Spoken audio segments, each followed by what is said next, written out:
Perkenalkan, nama saya Ferdinand Narustomorang dengan NIM 230306071 dari Prodi Peternakan Fakultas Pertanian Universitas Sumatera Utara. Di sini saya akan menjelaskan tentang metabolisme karbohidrat dengan mata kuliah biokimia dengan dosen pengampu Ibu Insinyur Penny Petriani, SPT MPIPM ASEAN. Selamat menyaksikan. Baik, selanjutnya saya akan menjelaskan tentang pengertian metabolisme karbohidrat. Pengertian metabolisme karbohidrat itu sendiri yaitu proses pencernaan yang memecah karbohidrat untuk mendapatkan energi, baik dari proses pemecahan ataupun katabolisme, ataupun juga dari proses pembentukan yang disebut juga dengan anabolisme. Sedangkan pengertian karbohidrat itu sendiri yaitu sumber ataupun energi yang utama yang sangat diperlukan oleh tubuh. Seperti yang saya bilang tadi, proses metabolisme karbohidrat itu dibagi menjadi dua. Yang pertama, proses pemecahan ataupun katabolisme. Proses pemecahan ini adalah proses pemecahan molekul ataupun molekul-molekul besar dan kompleks menjadi lebih sederhana seperti kalori dan juga energi. Yang kedua itu proses pembentukan ataupun anabolisme. Proses pembentukan molekul kompleks dalam tubuh dari sel yang lebih sederhana sehingga membutuhkan energi.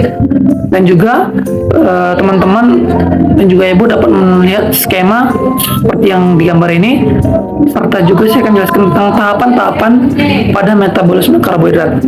Tahapan-tahapan tersebut pada metabolisme karbohidrat dibagi menjadi 4. Yang pertama glikolisis, yang kedua glikogenesis, yang ketiga glikogenolysis, yang keempat gluconeogenesis. Selanjutnya saya akan menjelaskan tentang glikolisis. Baik, saya akan menjelaskan tentang tahapan pertama pada proses metabolisme karbohidrat. Tahapan pertama yaitu glikolisis. Glikolisis adalah proses metabolisme yang terjadi dalam sel, di mana molekul glukosa 6 karbon dipecah menjadi 3 karbon yang disebut pirufat.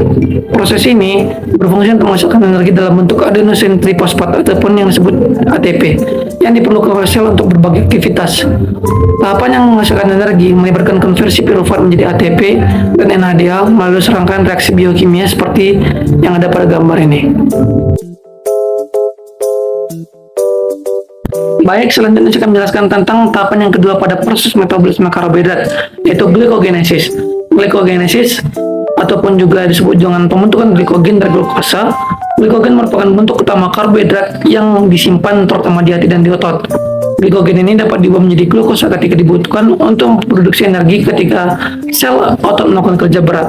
Jalur tahapan glikogenesis sendiri dapat dilihat pada gambar ini. Dan juga sintesis glikogen dari glukosa terjadi dalam hati dan otot. Glikogenesis sendiri dibagi menjadi terdapat reaksi 1, reaksi 2, reaksi 3, di mana reaksi 1 glukosa plus ATP menghasilkan glukosa 6P plus ADP, reaksi 2 glukosa 6P menghasilkan glukosa 1P, dan reaksi yang ketiga glukosa 1P plus UTP menghasilkan UDPG plus pirofosfat. Baik, saya akan menjelaskan tentang tahapan ketiga pada proses metabolisme karbohidrat. Tahapan ketiga pada proses metabolisme karbohidrat yaitu glikogenolysis. Glikogenolysis adalah proses pemecahan glikogen menjadi glukosa ketika tubuh membutuhkan energi seperti saat latihan fisik atau saat kadar glukosa darah menurun. Glikogen dipecah menjadi glukosa melalui serangkaian reaksi biokimia yang disebut glikogenolysis. Proses pemecahan ini sendiri terjadi di hati dan di otot. Tahap-tahap pada glikogenolysis terdapat pada gambar ini. Dan juga proses glikogenolysis ini terjadi dalam tubuh karena kadar glukosa dalam tubuh sudah mulai kekurangan akan kandungan glukosa akibat berbagai aktivitas baik dalam maupun luar tubuh. Glikogenolysis ini dirangsang oleh hormon glukagon dan juga hormon adrenalin. Baik, selanjutnya saya akan menjelaskan tentang tahap akhir pada proses metabolisme karbohidrat yaitu gluconeogenesis. Di sini saya akan menampilkan gambar tahap gluconeogenesis. Di sini terdapat perbedaan enzimatik antara glikolisis dan gluconeogenesis. Di glikolisis terdapat enzim heksokinase, sedangkan di gluconeogenesis terdapat glukosa 6-fosfatase, dan juga di glikolisis terdapat fosforokinase, sedangkan di gluconeogenesis terdapat fruktosa 1,6-biosfastase. Sedangkan di glikolisis terdapat pirufat kinase, sedangkan di gluconeogenesis terdapat pirufat karboksilase dan juga fosfonilpirufat karboksikinase. pengertian gluconeogenesis sendiri itu adalah proses sintesis glukosa yang terjadi dalam tubuh manusia. Ini merupakan proses yang berlawanan dengan glikolisis karena glukosa diproduksi dari prekursor non-karbohidrat seperti asam amino dan glycerol. Gluconeogenesis biasanya terjadi dalam hati dan dalam tingkat yang lebih kecil di dalam ginjal. Selanjutnya saya akan menjelaskan tentang faktor-faktor yang mempengaruhi pada proses metabolisme karbohidrat. Yang pertama yaitu ketersediaan substrat.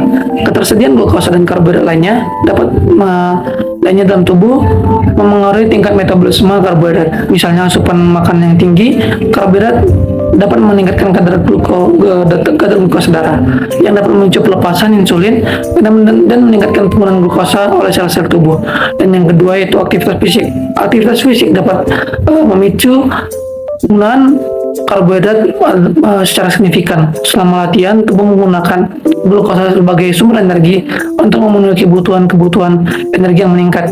Ini bisa meningkatkan proses glikolisis dan pembentukan ATP. Dan yang terakhir, yang ketiga itu hormon. Hormon seperti insulin, glukagon, epinefrin, dan kortisol memainkan peran penting dalam proses metabolisme karbohidrat.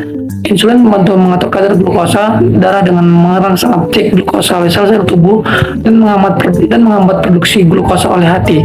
Dan juga di glukagon di sisi lain meningkatkan pelepasan glukosa dari hati. Epinefrin dan kortisol juga dapat mempengaruhi pengaturan kadar glukosa darah selama stres ataupun selama latihan.